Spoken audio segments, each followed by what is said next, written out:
Assalamualaikum warahmatullahi wabarakatuh. Nama saya Ahmad Alvan Alfiandi dari kelas TIA dengan NIM 20051241111 akan menjelaskan tentang standarisasi jaringan.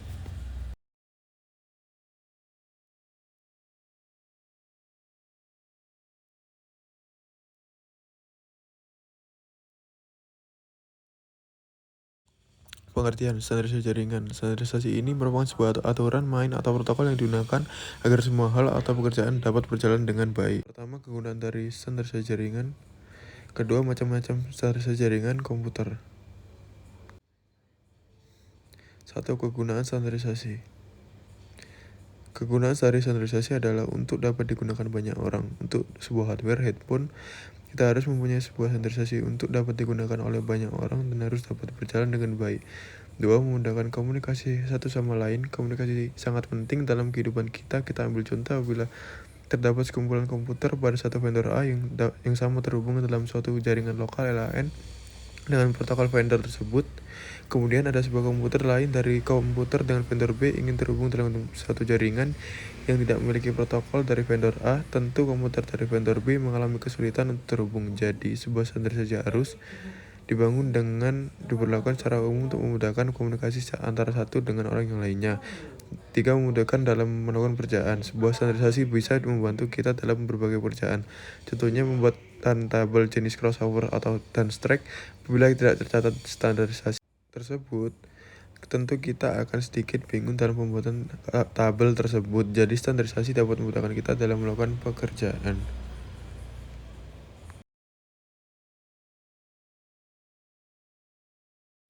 Kedua, macam-macam standarisasi jaringan komputer.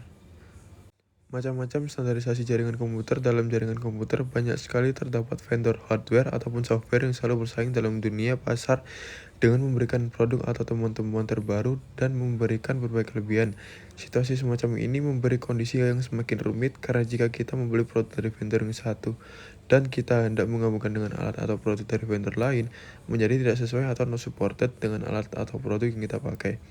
Untuk mengatasi masalah ini, maka dibentuk suatu badan organisasi yang bertugas dalam menstandarisasikan produk-produk dari semua vendor. Berikut beberapa organisasi yang dapat kita ketahui berperan dalam standarisasi jaringan komputer di dunia. Organisasi Standarisasi untuk Telekomunikasi (ITU) International Telecommunication Union berperan sebagai organisasi yang menstandarisasi komunikasi telepon. Dibentuk pada tahun 1865 oleh beberapa negara Eropa, di mana pada saat itu berperan untuk standarisasi kode Morse atau telegraf. ITU memiliki 3 layanan pokok. 1. Radio Communication Sector (I2R). 2. Telecommunication Standardization Sector (I2T). Dimulai dari tahun 1956 sampai 1993, I2T dikenal dengan nama CCITT, Communicate Consultative International Telegraphic Telephonic, salah satu yang sudah distandarisasi oleh X.25. 3. Development Sector (I2D). Organisasi Standarisasi Internasional. Berbagai standar internasional dihasilkan oleh ISO International Standard Organization, sebuah organisasi yang dibentuk tahun 1946. Anggota dari organisasi ini antara lain ANSI dari US, PSI dari Inggris, AFNOR dari Prancis, DIN dari Jerman, dan masih banyak lainnya. Kurang lebih 85 anggota. Organisasi lain yang turut bermain dalam standarisasi dunia adalah IEEE, Institute of Electrical and Electronic Engineers. Sudah banyak standar yang dihasilkan oleh antara lain IEEE 802 untuk teknologi LAN, di mana teknologi ini juga didukung oleh standarisasi IDO 8802. Organisasi Standarisasi untuk Internet.